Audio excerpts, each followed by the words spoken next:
When you were a kid, did you always want to be a storyteller? Was it music? Was it storytelling? What was your muse? What were you thinking? Yeah, I had a grandfather who, it's funny now I realize he passed away when I was 6, but he made such an indelible impression in my life. I wrote my college essay about him, but now when I think about it, my son is 6, and I don't know how many people he actually will remember, you know. But he's the one that got me going behind the couch and the little fake microphone and like introducing ladies and germs, he'd say, please welcome to the stage. And I'd come out and he would tell stories all the time and we'd act them out and write songs. And then my family would bring me into the city all the time to see Broadway shows. And it was first theater that was where I saw myself. Can you remember any Broadway shows you saw as a kid that had an impact that stayed in your mind? Well, it was Peter Pan was one of them. I remember because my dad was a salesman. He sold girls' pajamas. He worked here in the garment district, which is sort of an industry that's sort of gone now. But what they did was they surprised my sister and I, and they brought us in our PJs from Long Island into the city and didn't tell us what we were seeing. And there we were pulling up to this marquee, and they brought us in, and I thought, why am I in my pajamas? But I don't know. I guess it was so my mom knew we were going to fall asleep in the car on the way back, and it would be easier. I don't know. But it was just so cool. I'm in my PJs at a Broadway show. But and Sandy Duncan came out flying over the audience. And then the other one was Annie. I saw that twice. I saw, Andrew McCardle, and then I saw Sarah Jessica Parker as Annie. And then I saw Dreamgirls, and that kind of changed my life. And it wasn't until about junior in college that I realized I could never be in Dreamgirls. It never even occurred to me. I always sang that song, Telling You I'm Not Going. It was like a piece that I worked on in class. I sang One Night Only. I thought, for sure, I'm going to do this. I don't know, what I was thinking. So it was always theater, actually, was your first love. It was at first, yeah. And what drew you, aside from these personal experiences, what drew you to the theater as opposed to just singing or other media? Well, I would think it was going into I think it was the lights coming down like this and the overture starting and the chills that I got in the audience. And this is not totally theater, but it was seeing A Star is Born, the Barbra Streisand version, when I was around that same age in the theater, and that was my first vinyl record I had. It was this big thing that would open up with Barbara and Chris Christopherson. And it was her being on stage as well in that movie, and how, I don't know if you've seen it, but like they all boo her at first because they want to see him. And he's falling in love with her, so he gives her this shot, and she comes out, and they're like ready to throw tomatoes, and then she silences them all in an amazing voice. And it's just like, that to me was just, if I could do something like that with my voice. Now, how many times have we all been silenced by her amazing voice? Very, very true. So you've had an interesting experience in the theater because you've actually had the opportunity to originate characters, yeah. Which for an actor has to be a great sort of most satisfying part of the experience. You did it in Rent, you did it in Wicked, you most recently did it in If Then. Great, wonderful show, great producers.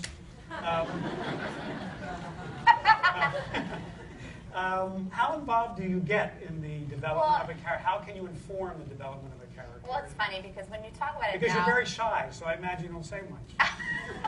Well, people think I am shy, Mark, until they get to know me, and then I open my big fat mouth.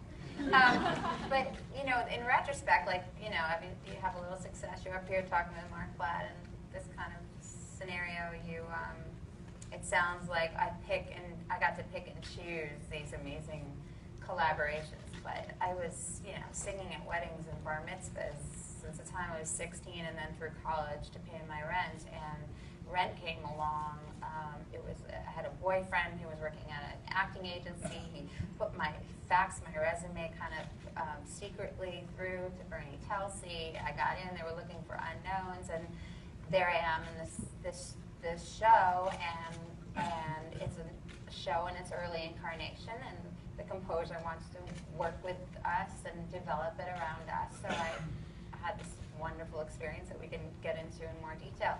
Then record deal, get dropped, go into obscurity. About 8 years later, Wicked comes along and I hear about it and I just want to get in for the auditioning. And he makes it sound like I picked these things. You know, I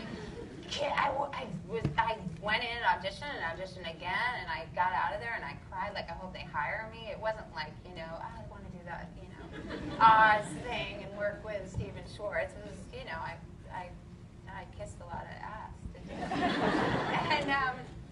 And even, I don't want to make them uncomfortable, but then you do these workshops, and through each workshop, you know, they might say, oh, let's go get, you know, Alanis Morissette, or, you know, let's try somebody else. And each time you think, well, maybe I'm not going to keep the job. So to actually see it come to fruition, to go through that process, to hang out, to get back to your point, with Stephen Schwartz in his studio, in his apartment, his work apartment here in Manhattan, at his grand piano, and have him say, I've rewritten your opening song.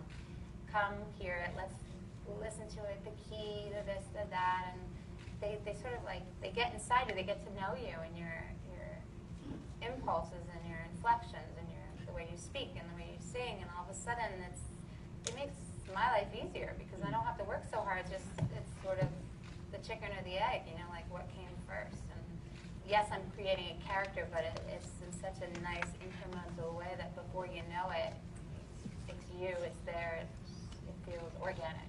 Well, I remember actually your audition for Wicked, which is because every wonderful actor, actress on Broadway came in to audition, and Idina came in. I believe you were wearing green glitter, if I recall, and she pretty much claimed the role. There wasn't much conversation after she left the room, but in any event, you know, it's very interesting, Idina, because when you start out a project, it's very hard for anyone involved in the project to know what its outcome will be. You work very hard, and you always think you're doing good work. But I can look at 3 examples in your career where you actually entered a project, and not only did it become successful, it became a phenomenon. And nobody can predict when a phenomenon occurs. But that happened with you in Rent. It happened with you in Wicked. And most recently, it happened with you in Frozen. When you entered any one of those projects, was that in your mind? And as it became what it became, what was that experience like for you? Because it doesn't, you know, if you get it once in your career, you're really lucky. You've had it 3 times. Yeah, I know that. So come to my next project, which you're good luck. What was the question? It's being a participant not once, but 3 times in something that became a phenomenon. When you start a project, you can't predict that. What was the journey? Yeah, no. Like you just get involved with people you want to be. Well, okay, Rent, I needed a job. It wasn't. I didn't know Michael Greif. I didn't know Jonathan Larson. I just went in. I needed a gig. I went. Wicked, you hear it's these guys and Stephen and Joe Mantel, and you say, just, I don't care if it's the phone book, just get me in the room. They're going to make it something amazing. So it's usually about the people that you want to work with. And you know, like I said, I cried when I left because I think it was deeper than just, you know, being nervous and wanting the job. It was knowing I was touching something that was special, and maybe I didn't recognize it was going to be as big as it was, but I knew it was, if it was touching me in that way, that it would resonate with people on such a level like that, and I wanted to be a part of it, you know. And what about Frozen? Like when you started Frozen, you couldn't. Well, you're like, I'm in a Disney movie. That's cool. I'm psyched, you know, and I'm going to be like a princess. Or yeah, I knew that was cool. You don't know it's going to be one of the top-selling ones of all time, or you're going to have the big songs. But you're just, I mean, you're happy you booked the Disney movie, and I don't. Maybe it's because these things you're talking about, they come like in each decade. I had a 20s, a 30s, and now I'm in my 40s. So it's not like I work constantly and my confidence is always like boom, boom. There's always a time where I have a moment and I'm like, is this ever going to happen again? So the older that you get, you go, who knows what's going to happen with this Frozen thing? I'm just happy to be in it and hanging out with the likes of John Lasseter in the studio. And it's about process, you know? And then you have a kid that puts things in perspective and you go, you know, it's not all about you. And try to enjoy life, and I think, and the process of this crazy industry that we're in that we don't have any control over, and I think that all comes full circle with what Rent taught me in the beginning, because when Jonathan passed away, you know, and it was like life imitating art and this show, and here we are, we're young, and it's becoming this thing much bigger than us, and all of these, I'm forgetting the word, what's the word when you have all these accolades after you pass away? That one, that word. What is it again? Yeah, sorry, thank you so much. And, you had, it was at a time where we could have like lost our perspective, and we were on all the covers of all of these magazines and everything. We're getting up there and singing his music, and it's the only thing we could do to give back to him was to just be as completely in the moment and as committed to what he gave us. And so, we all know it's really hard to be in the moment all the time, to be appreciative and grateful for where we are, but it was a really good imprint in my life to keep remembering, and when you lose sight of that, or you start complaining about champagne problems and stuff like that, and then you go, wait a second, and so I don't know, I just think that all that kind of set a pattern for me. Such a defining moment. I mean, almost accidentally in your career, the whole Rent experience, and you sort of just answered it, but just in ways that experience informed. Obviously, it put you on the map as an actress, certainly on Broadway. You met people who became important to you in your life during the experience. Just the takeaway, and when you go through an event like that, what starts out as a creative process and then becomes so much more, what do you carry with you from that in anything? Friendships, relationships, career, motivation, anything that sort of stamped on your life? Everything. Well, I'm lucky that I get to sing the music all the time. When I get on stage, I get to do my concerts and relive it and rediscover the music and try new arrangements. And it's a memory I get to relive on stage and tell that story. I have these people in my life. I'll see Daphne Rubin-Vega in 2 hours from now, and Tay, and it's just I think it's mainly the lesson of appreciating what you have in life, and that life's so fleeting, and that you can be 35 years old and finally get your first show in grants and producers paying for it, and then pass away out of nowhere. And seeing his parents go through that, and them healing through us as their only connection to their son. I mean, all of that and also and knowing how to balance it, knowing you would want us to be enjoying what we were experiencing, for sure. And so. That's good. That's good. If Then, your most recent venture into Broadway, which you earned you your third Tony nomination, developed for you very demanding role, playing two different characters. I know people are always interested in how do you actually execute a role like that. I mean, Elphaba was the same way, but playing two characters, Beth and Liz. You're on stage almost the entire show. You're singing song after song. Have you prepared for that? And how on earth do you do that 8 times a week? And not only physically and vocally, but go to that, it was a very emotional play if you saw it. How do you go to that place 8 times a week? It's a very different experience from film, which we'll come to. Well, first of all, I have help. I have an amazing director that hopefully you always have a great director, but I certainly had one who I'd gotten my first break with in Rent, Michael Greif, and then got to return to him as a more experienced performer. So I felt supported and could trust him, and so I just felt in good hands to take risks and all that kind of stuff. I have a voice teacher I've been working with for over 20 years. We have a very ritualistic, disciplined approach to how I sing and how I prepare for things. It's kind of like an athlete. That's the way I think of it. It's like if you were running the marathon, you wouldn't just get up and run 26 miles, right? So when I know I'm going to go into rehearsal for a show that has a lot of singing, I start like 2 months before. I start singing, at 15 minutes a day, and I start working on the songs with her and looking at the stuff that's high, or that seems maybe when you're emotional you're going to push because it hurts your throat and you're crying and singing at the same time, and so we go through all of that. I look at it like it's like a real project, like a map for me, so that I can technically approach it all and then be free to just be in my body and in the moment later on when it counts. So I do that. A lot of people don't. They can like smoke a joint, get up there and sing it. I can't do that. I never could when I was young, and I don't even try it now. I do not want to see that. But I'm very jealous of those people that can go out and have a whiskey and then do 8 shows a week. I can't. I have to it's like a muscle for me, and if I haven't been using it, then I'll lose my voice. If I'm singing every day and being healthy about it, so I'll bring my teacher with me. She'll take notes. She'll go, "You're pushing on that," or all these kind of things, and then I get really strong, and I can really go a long time without missing anything.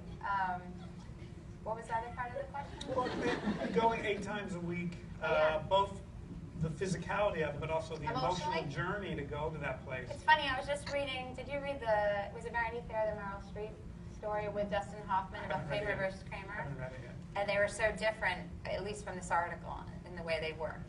She was like, I cry, and then I go off the set and I laugh, and he knows her very well. I've met her once. But I was reading, and Dustin Hoffman's like slapping her in the face to get her to cry. And she's like, I don't need that.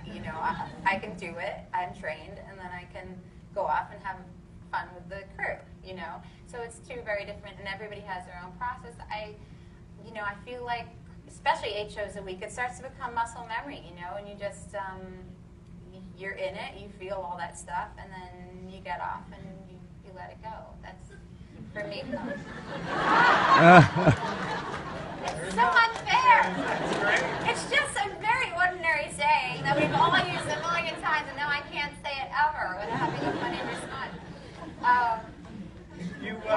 You mentioned earlier, I think it's very well documented, it's all part of your concert, I believe, that you were a wedding singer, basically, in a band in your youth, all through up into college. Anything you learned from that experience in terms of what to do, what not to do, that you still carry with you? I think the thing about being that kind of singer was spontaneity, thick skin, knowing people weren't paying any attention and not listening, but using that opportunity to try things, like singing old jazz standards like Funny Valentine or Our Love Is Here to Stay, any Billie Holiday, Ella Fitzgerald, Sarah Vaughan, and you guys are eating your salad, and the band takes a break, and the boss says that you need to stay up with the keyboard player and just play some stuff. And so we try that stuff, and I would, emulate those singers I loved, and then try to take it somewhere new that was maybe my own impulse. And so I think it helps me a lot in theater, and I find a lot of my friends actually say, like, how do you do that? Like on a day when I have a cold and I'm not feeling well, I can improvise, I can take the melody somewhere so that I don't have to hit the highest note.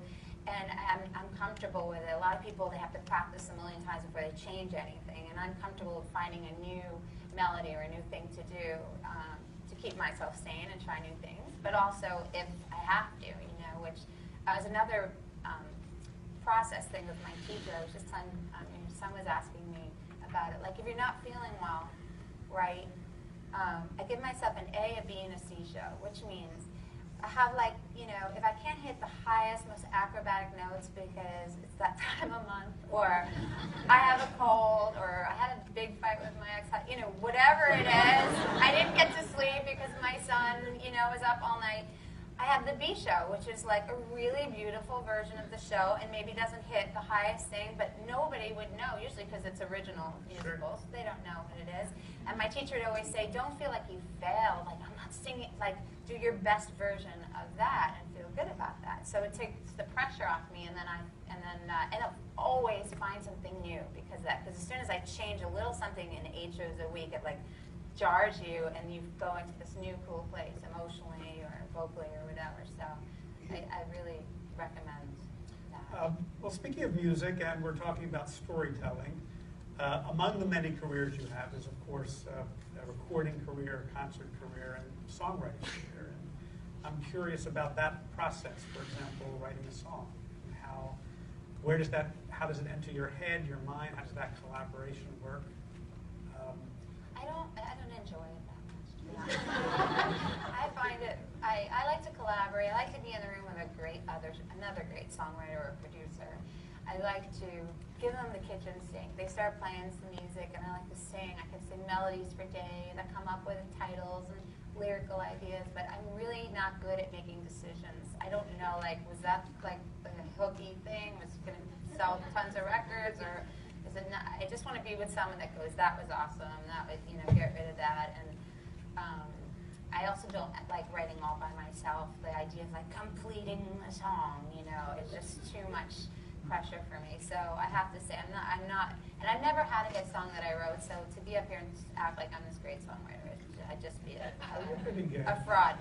But I'm good at bringing myself to it, and being a good collaborator in the room. And I don't know, I'm working on a new one now, where I did that. I got in the room with all of these wonderful producers and songwriters that extracted a lot of cool stuff out of me, and we'll see what happens. But that's one of those parts of my career that's actually a little bit elusive.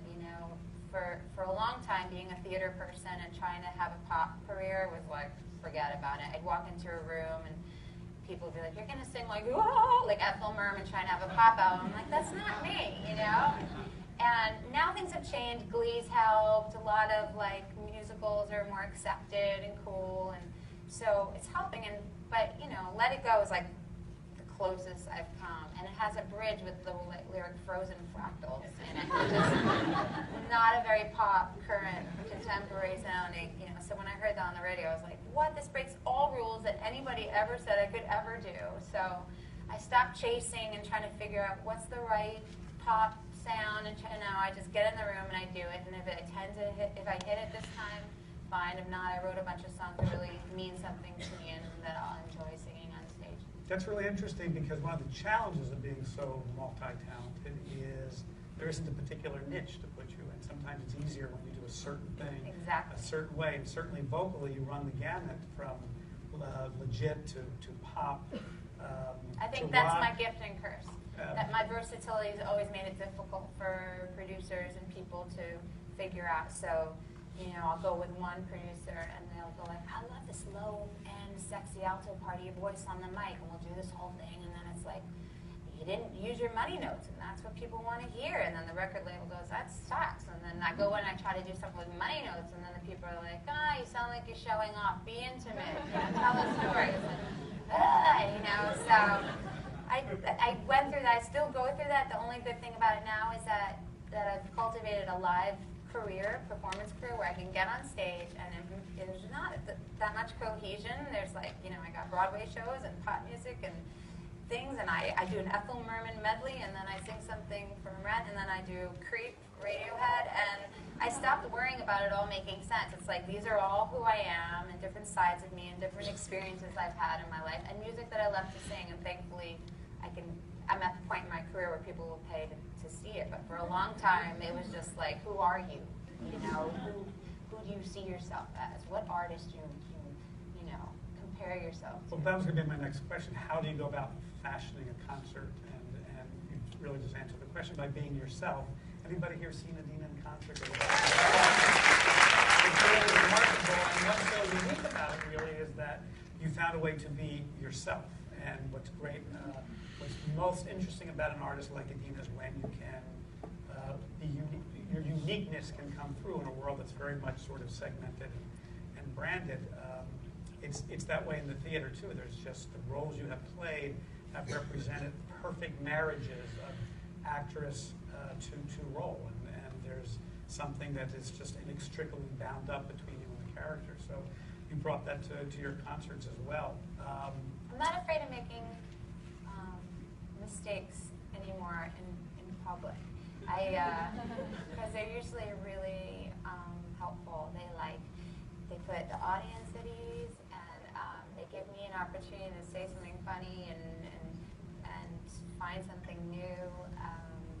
I think that all harkens back to the wedding thing, because I used to drive to the gig and they'd say, the bride wants to hear, some tune that I had to learn in 3 seconds while I'm driving, and I'm like listening.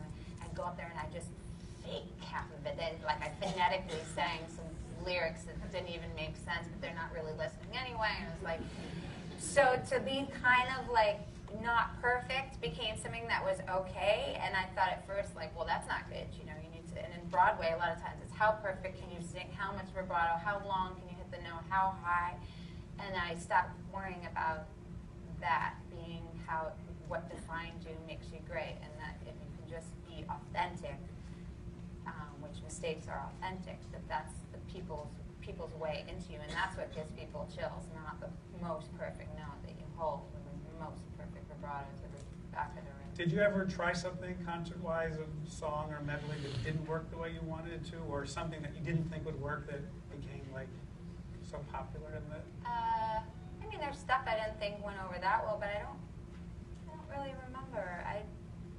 Like Creep, Radiohead, I took a chance with that. You know, I was feeling a little bit, having Let It Go and Defying Gravity, all of these sort of empowerment songs, I was feeling a little bit like a fraud, because it was like all this like telling everybody, feel good about yourself and be powerful and you're a woman and get out there and fly, or own who you are and be an individual, and then I'd like have a bad day, I'd be depressed in my own bed and I couldn't get out of bed and felt like shit, and so I was like, I need to do a song where it's also about feeling like shit, otherwise all of that doesn't make any sense to me. So I remember sitting with JT, my hairstylist at If Then, I was like, what song's about feeling just really ugly? And she was like, do you know that song? I was like, yeah. And then, you come up with an orchestration, make it a little bit more theatrical, so it kind of all comes together. And you have a heavy metal guitar playing, but then you have strings doing this thing, and all of a sudden my worlds kind of collided. And so that actually has been a happy mistake or whatever. You, in your concert career for a number of years, seem to enjoy a very special relationship with Marvin Hamlisch, who was one of the great songwriters of our time. Can you tell us a little bit about that relationship and experience? And so sad that he's gone, of course. Well, there's one thing when you're working with an iconic person that you've grown up singing songs that he wrote, admiring, revering the women he wrote for, and then to sit on his piano bench next to him and sing The Way We Were, or What I Did for Love. I mean, I'm not stupid. I like I said, I take those moments. I'm like, this is a good one, you know.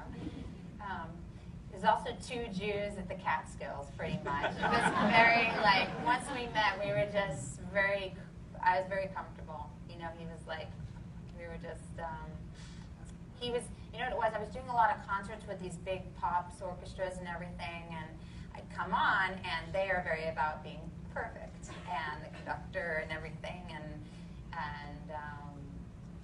he was the only one that was cool with things being a little loose. And we'd stop in the middle of something, we'd make a joke. One time there was those beautiful people that sign, you know, while you're doing a performance, and I said something about tits and ass, and she had, and we both were like, we have to stop and see, how does that get signed? You know what I mean?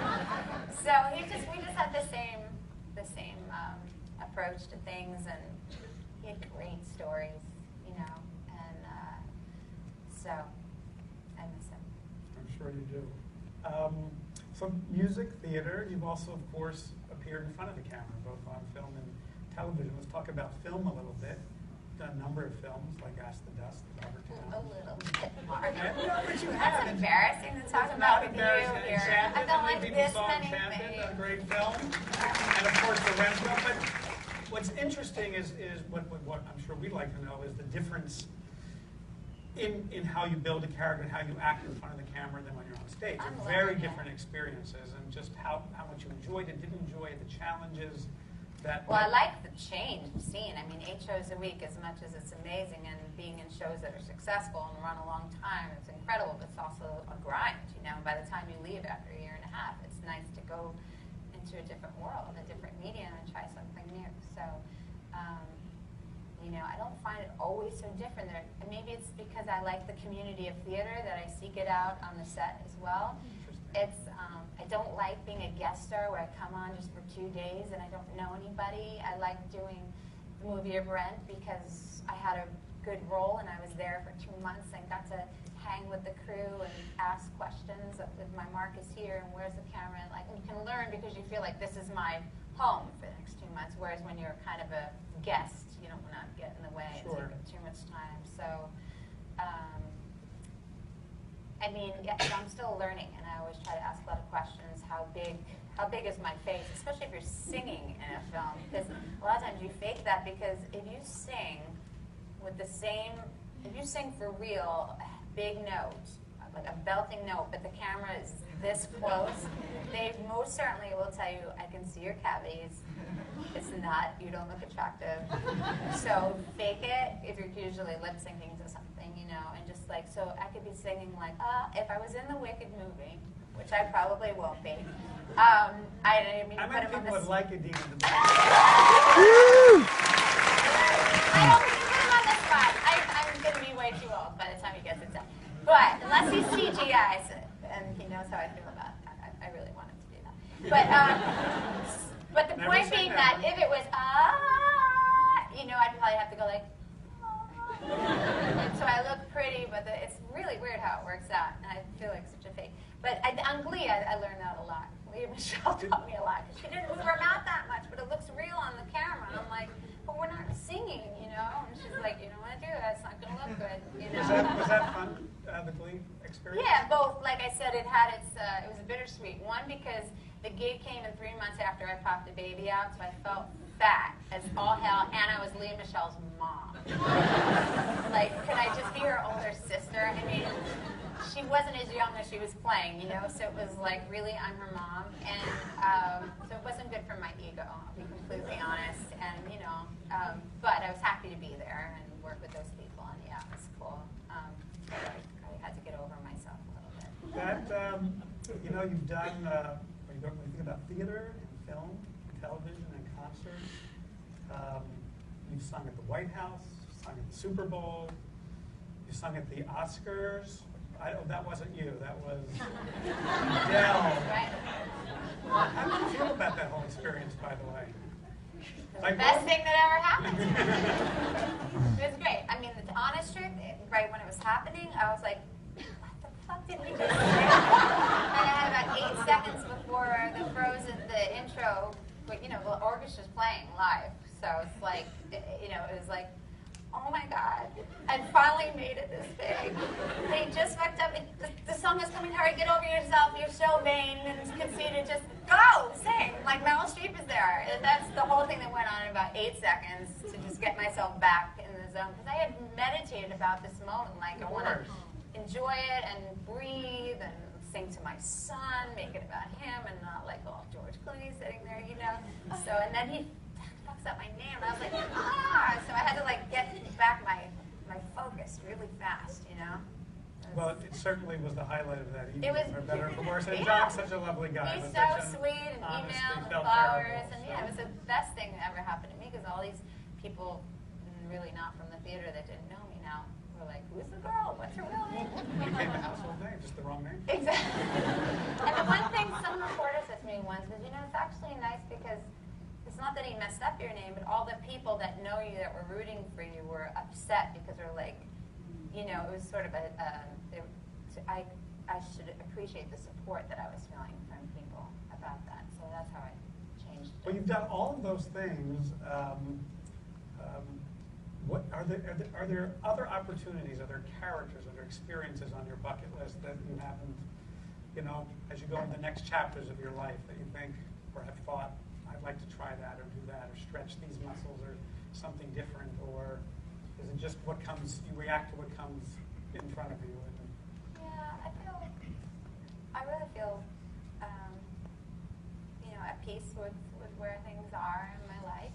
I would love to do some more film where it doesn't even have to be the lead role, but like with amazing actors, so I can keep like learning that craft because I haven't made myself available enough to do it. Just when I got pregnant, or then I'm on the road singing, and so I'd like to just, you know, do that so I can and play some characters that are some more characters as opposed to like, well, in theater I get to play characters, but it seems like in film I get seen for more like sexy older lady or something.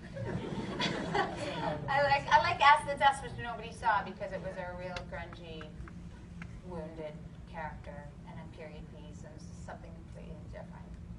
But you enjoyed the experience. I love the experience. Well, I was also, imagine being like in love with Colin Farrell and then the phone rings and you're like, we have a role for you, and you get to stand naked in front of Colin Farrell. With prosthetic burns on your body is really what it was. So it was like, oh, I can't just be sexy on that, right? She was like, so she was, that was not a fun day. You mentioned, of course, a big part of your life, which is your mom. You have a 6.5-year-old son, Walker. Has that changed your approach to characters, your approach to your career? Does it bring other colors into it? How has that impacted you? I think it's made me just less neurotic. You're probably like, I don't see that. Not at all. No, because of all, I was so worried about my voice all the time. You know, it's hard. And I still am. You know, how do you wake up in the morning? The first thing you do is you go, what is it? Oh, sorry. You know what? Having a child, like I said, gets you out of your own head. You have somebody much more important that needs you, and so if he's up in the middle of the night and I can't sleep, but I have a big show to do the next day, and, well, maybe I'm not going to hit that note, you know. I'm going to get up there, I'm going to do the best that I can, and I found that it actually took the pressure off me, and I end up enjoying myself more for some reason lately. Liberating you in some ways. It has liberated me, totally.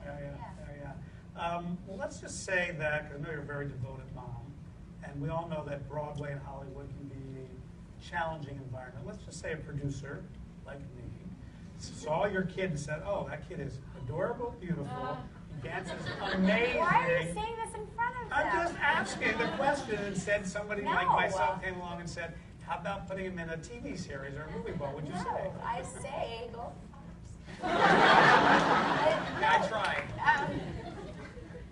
Well, I tried. When he's old enough to make the choice, but even so, I wanted to be auditioning for Annie.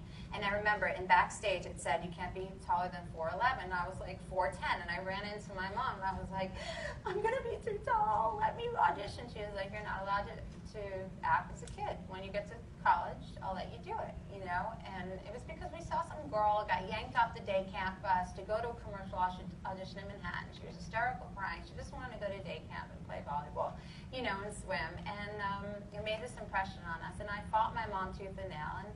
And everybody has their own journey, but I'm glad because you know, I went to NYU and did my thing, and it, you know, when it's meant to be, it's meant to be. For sure.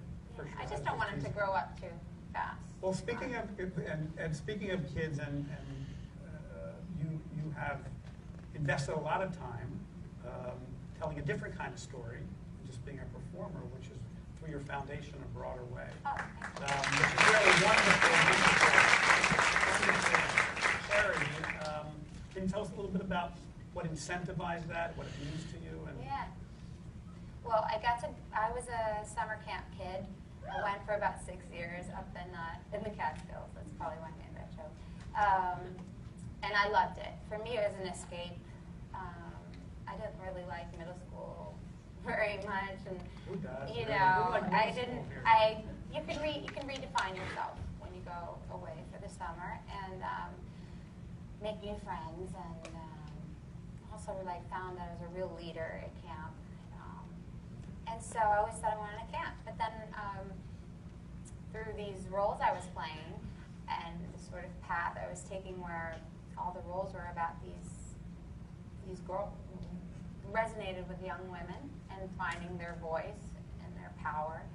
And I started thinking, okay, well then if you're going to have a camp, then it should be somewhat geared to young girls that don't have the opportunity to do that. So it's a camp for most of the girls it's inner city girls. Most of them are from Harlem or the Lower East Side right now. It's our sixth year, I believe.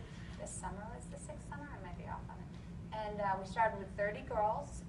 We go out for 10 days into the Berkshires in Massachusetts. Janine Tesori is one of my partners on it. She comes up and she works with these girls. She's a great composer. Amazing great way. composer. My best friend from college is my partner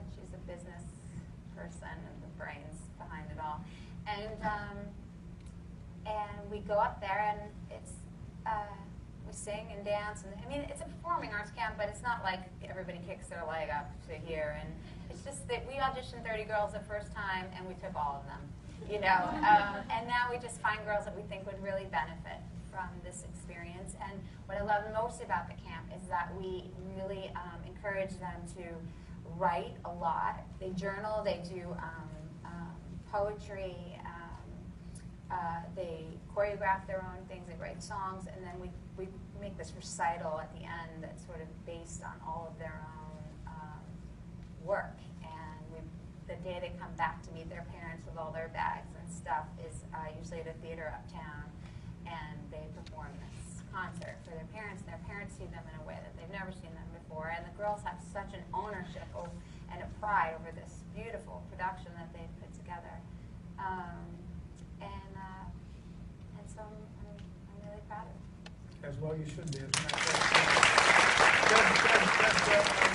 Is there a follow-up in the program? Like, do you keep in touch with the girls who've been Well, through the that's our program? thing, is that's why we're always trying to raise money, because not only does it cost money to send each girl to camp, but then when you get to know them and love them, fall in love with them, and see, Erica never swam before in her life, and she loves to swim. You want to get her swimming lessons all year round, or you know, Julissa rode a bike for the first time. I'm like tired, but you know, all this like and reunions, and they go to museums, and you guys gave them tickets to Wicked, and so we try, because you don't. It's like having a great on a film set or a show. You know, once it's done, it's this, you crash. You know, you have that feeling, Sure, right? And sure, you miss everybody so much. Like imagine, a family, you don't yeah, run away. and imagine these girls who don't have the best family situation to have this beautiful high and then just go right back into reality. So it was always important to me to make sure that there were things that they could keep looking forward to throughout the year. So that's part of the next initiative has been, how can we do year-round stuff and keep the money flowing to do that. It's quite something. Well, Idina Menzel, the star of stage and screen and television and concerts, but seriously, you're an inspiration to so many people for many reasons. Your talent, many of the characters you play tend to be outsiders, so there's something to say and inspire. I know firsthand, I've had the opportunity to watch you work and grow and learn, and I think what's inspired me the most is, and you sort of said it earlier, you touched upon it, is your ability to hold on to what is unique about yourself and not compromise that, even as you're creating characters, etc. And that's inspiring to work and to watch. You've brought so much joy to so many of us, to many people around the world, with your characters, your music, your spontaneity. So there are many people here who are interested in storytelling, that are interested in performing or in writing or in acting, and it's part of what the film festival here is all about, a celebration of storytelling. And with what you know, with what you've learned, with what you carry with you, are there things that you wished you knew when you were younger that you know now? Or are there things you would say to young folks who are still aspiring for their own creative journeys in the future? Yeah. Well, I think so often when we're younger, we want to fit in. It's what we don't want to stick out. If we stick out, somebody might make fun of us. And the point is that the people that seem to really change the world or make the most powerful impression are the ones that have something a little different about them. And so there's something about emulating the people, learning, emulating, soaking it all in, and then letting what's original about yourself kind of come from that. So you can do both. You know, people always say to me like, "I want to be just like you," and I'm like, "Well, you can listen to me or other people, you know, and take it in and practice and copy, but then you have to leave all that and let that thing that's yourself, because who wants another person that's already out there? You know, it's the people that are different that are interesting, and you know, you have to be that person that gets up to the cliff, and we're all afraid to jump, but you have to be that person that pushes it anyway and takes that risk. Thank you. Thank you for defying gravity and being the unique artist and person that you are. I think we have wonderful stuff. I think we have some time for some questions. If we could bring up the lights. And yes, back there. Yes, sir. Yes, please. Ma'am.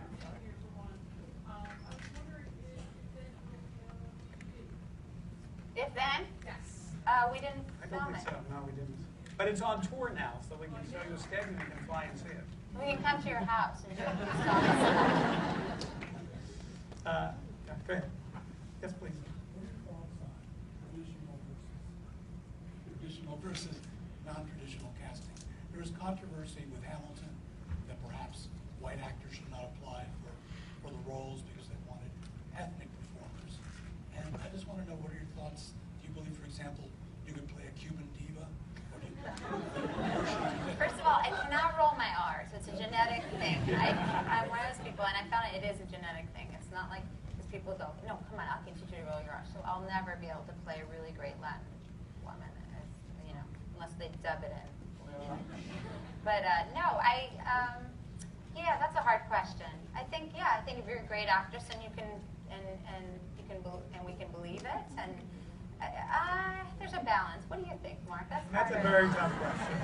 Right? It's tough because you don't want to deny anyone who can act, and should be able to, and yet we live in a world that's thankfully very diverse, and we want the stories we tell to reflect that diversity, and so it's really finding a balance of how that's accomplished. It's really the best answer for it.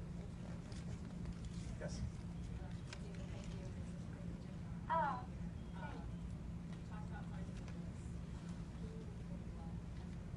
We can't hear. Who or what has really helped me find my voice?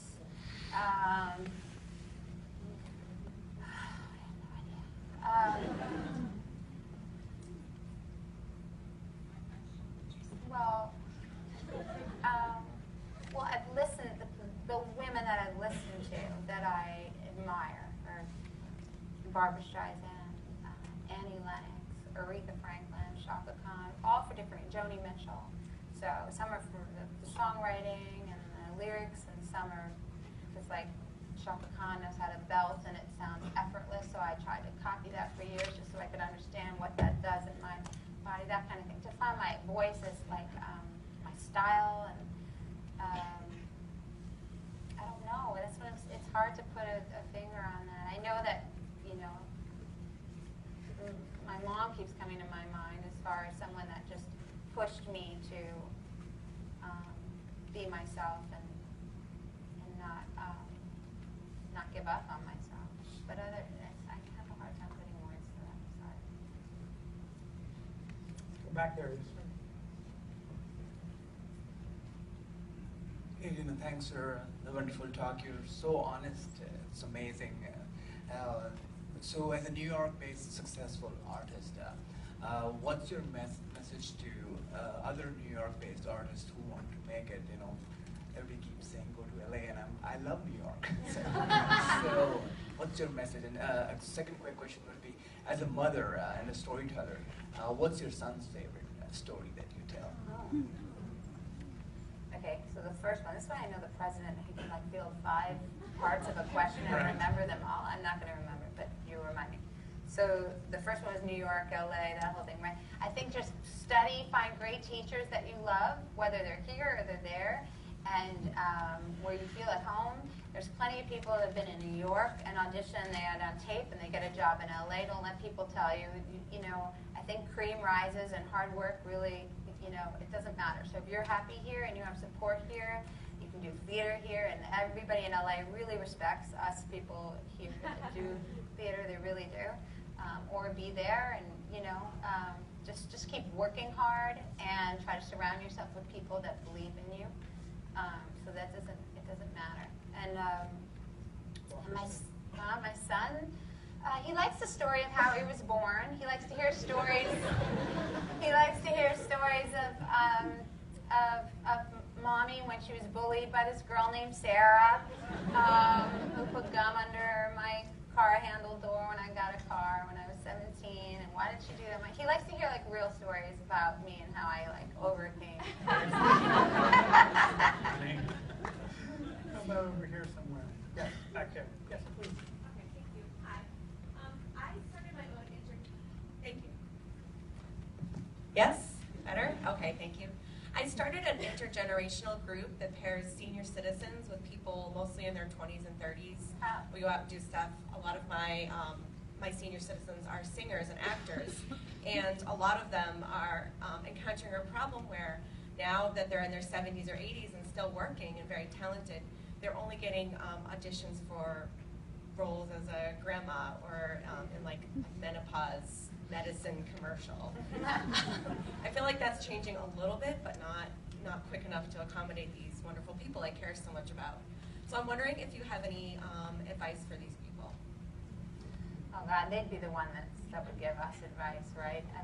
I know that like working with Joel Gray or Carol Shelley, they're forces of nature, and they probably have more of a life in the theater. Well, that's not true. Theater, film. I mean. Yeah, I think age is a challenge because again, the stories we tell that people tend to be reflective of the world. The population is getting older, but I would say if they can get work, God bless them. It's great. But it's in Hollywood it's a cliche, but it's true that for women in particular, it's harder to find great roles when you reach a certain point in time. That's something that we're always sort of trying to fight and but argue theater, against. Two composers will write an awesome show for an older woman. Okay, we're not older yet, but yes. But they no, will I be. mean, even when I'm saying I'm not worried, because in theater there's always a Yes. great story about, there's Mama Rose. So. That's right. There you go. Mama Rose in the future. You heard it here. How many people would come see that? Yes. Yes, please. How do you deal with rejection? Rejection?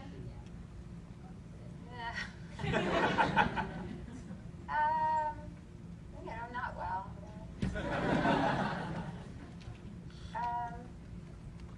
Usually it doesn't last that long, I go into a little, feel sorry for myself.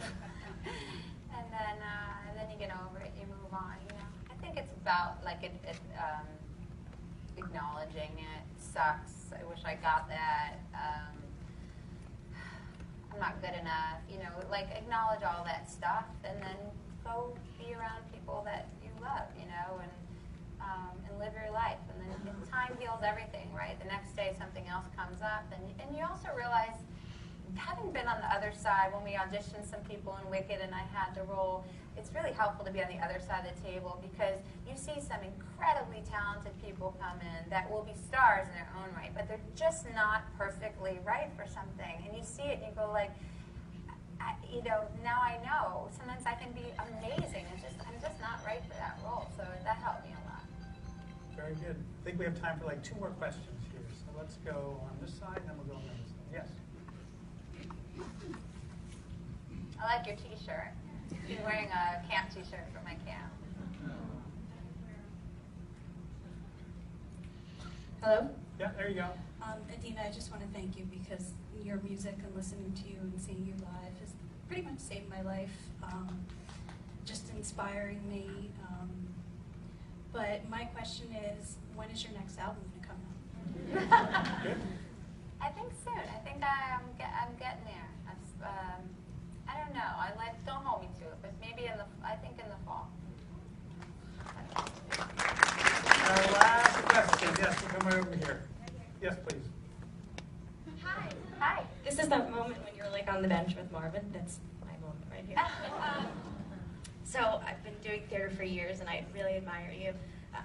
I've gotten to play Maureen, and this is just crazy right now. But my question for you is, do you ever kind of try and get into community theater and see your roles being performed, and how do you? I'm shaking. What's it like for you to know that so many people like us admire you and just want to fill your shoes and do what you do? And how is it when you see that? Do you feel nervous? Does it make you nervous? Are you happy? Do you wish it would stop? I don't know. Yeah, no, I I've been wanting to do this ever since I was a little girl, like we said in the beginning, and go into New York City and see shows. And I was on the way to see his son's amazing show, Dear Evan Hansen. You have to go see it. And somebody stopped me there in the audience and was saying some really sweet things like you are. And I just had this moment. I was walking through New York City streets and going like, you know, I did it. I'm doing it. You know, and so to see that and see other people playing the roles and it moving through generations and having been a part of that is an honor and a gift that keeps on giving. And